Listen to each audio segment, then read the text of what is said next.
ఈరోజు మా ఇంట్లో లంచ్ రండి చూపిస్తాను. ముద్దపప్పు, కాకరకాయ వేపుడు, వంకాయ వేపుడు, కొబ్బరి పచ్చడి, కాలీఫ్లవర్ పకోడీ, వేడి వేడిగా అన్నం, దీంతో పాటు సాంబార్, అప్పడాలు అండ్ పక్కన చల్లమిరపకాయలు. ఇవి ఉంటే సూపర్గా ఉంటుంది సాంబార్ కాంబినేషన్తో. ఇదిగో మనీ. సో ఇంకొక విషయం ఏంటి అంటే దుబాయ్కి మనం వెళ్తున్నాం కదా, ఎప్పుడు అంటే February 13th అండి. మీలో ఎవరైనా దుబాయ్కి వెళ్ళాలి, ట్రిప్కి వెళ్ళాలి అని ఇంట్రెస్ట్ ఉంటే మాతో జాయిన్ అవ్వచ్చు. డాట్ హాలిడేస్ వాళ్ళతో కలిసి దుబాయ్ ట్రిప్ వెళ్తున్నాం. 5 nights 6 days అనమాట. మంచి అకామిడేషన్, ఫుడ్, ట్రిప్ ప్లానింగ్ చాలా చాలా బాగుంటుంది. దుబాయ్ సీజన్ కూడా అండి మార్చ్ ఎండింగ్ వరకు చల్లగా ఉండదు, అలానే చాలా వేడిగా కూడా ఉండదు, హ్యాపీగా కంఫర్టబుల్గా ఉంటుంది.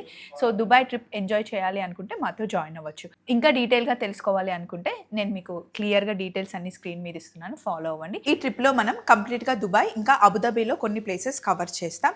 ఐటినరీ స్క్రీన్ మీద కనిపిస్తుంది, ఒకసారి క్లియర్గా చెక్ చేయండి, మీకు ప్లాన్ ఏంటో అర్థమవుతుంది. జాయిన్ అవ్వాలి అనుకున్న వాళ్ళు మాతో ట్రిప్లో జాయిన్ అవ్వచ్చు. చాలా బాగుంటుంది, వండర్ఫుల్ ట్రిప్ అయితే గ్యారంటీ. చలో మరి, బై బై. లంచ్ చేశారా?